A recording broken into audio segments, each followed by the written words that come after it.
বিসমিল্লাহির রহমানির রহিম। আসসালামু আলাইকুম। জনতার রান্নাঘর থেকে সবাইকে জানাচ্ছি শুভেচ্ছা।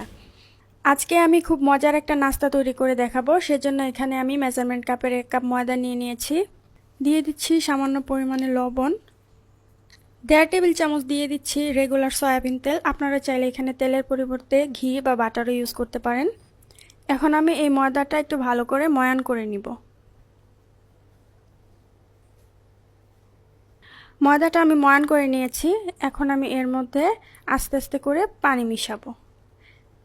এখানে আমি হালকা কুসুম গরম পানিটা নিয়েছি।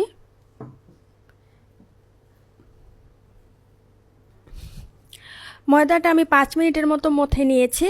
মথে একটা সফট ডো তৈরি করে নিয়েছি। এই যে দেখতেই পাচ্ছেন কতটা সফট হয়েছে। এখন আমি এখানে আরও 1 টেবিল চামচ দিয়ে দিচ্ছি তেল। এখন আমি এই ময়দাটাকে 10 মিনিটের জন্য রেস্টে রেখে দিব। 1/4 কাপ দিয়ে দিচ্ছি পেঁয়াজ কুচি,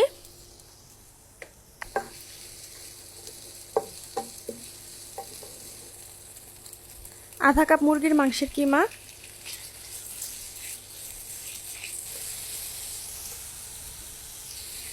1 চা চামচ আদা রসুনের পেস্ট, 1 চা চামচ সয়া সস, স্বাদ মতো দিয়ে দিচ্ছি লবণ। এখানে আমি মরিচ, হলুদ, ধনিয়া, জিরা এই মশলাগুলো 1/4 চামচ করে নিয়েছি। দিয়ে দিচ্ছি 2টা কাঁচামরিচ কুচি আর 1/4 চামচ দিয়ে দিচ্ছি শাহি গরম মশলার গুঁড়ো। নেড়েচেড়ে মশলাগুলো ভালোভাবে মিশিয়ে নিচ্ছি। এখানে আমি 1/4 কাপের মতো পানি দিয়ে দিচ্ছি। আর একটু পানি লাগবে মনে হচ্ছে। এখন আমি এই কিমাটাকে 5-6 মিনিট ভালো করে কষিয়ে নিব। 5 মিনিট আমি ভালো করে কিমাটাকে কষিয়ে নিয়েছি। কিমাটা আমার হয়ে গিয়েছে। এখন আমি এটা নামিয়ে ঠান্ডা করে নিচ্ছি। এখন আমি নাস্তাটা বানিয়ে নিচ্ছি। এটা আমি এখন একটু লেচি আকারে কেটে নিচ্ছি।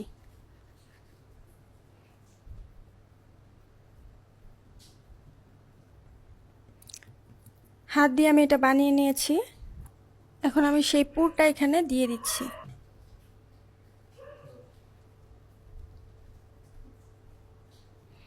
এখানে আমি একটা ডিম সেদ্ধ করে নিয়েছি আর ডিমটাকে আমি অর্ধেক করে নিয়েছি। এখন আমি এটা ফোল্ড করে নিচ্ছি।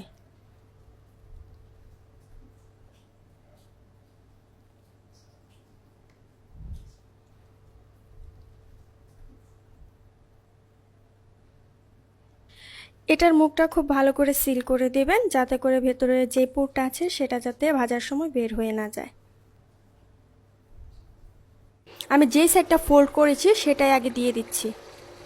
আর হচ্ছে তেলটা আমি হালকা গরম করে দিয়েছি। বেশি গরম করে তেলটা দিলে কিন্তু ময়দার যে ডোটা সেটা সাথে সাথেই পুড়ে যাবে। এখন আমি এটা উল্টে দিচ্ছি।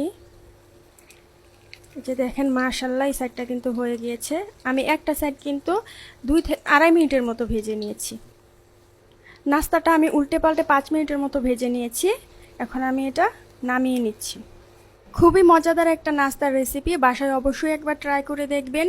ইনশাআল্লাহ আপনাদের কাছে ভালো লাগবে।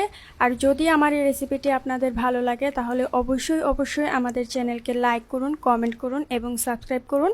সবাই ভালো থাকুন, সুস্থ থাকুন, নিরাপদে থাকুন এই দোয়া করি। আল্লাহ হাফেজ।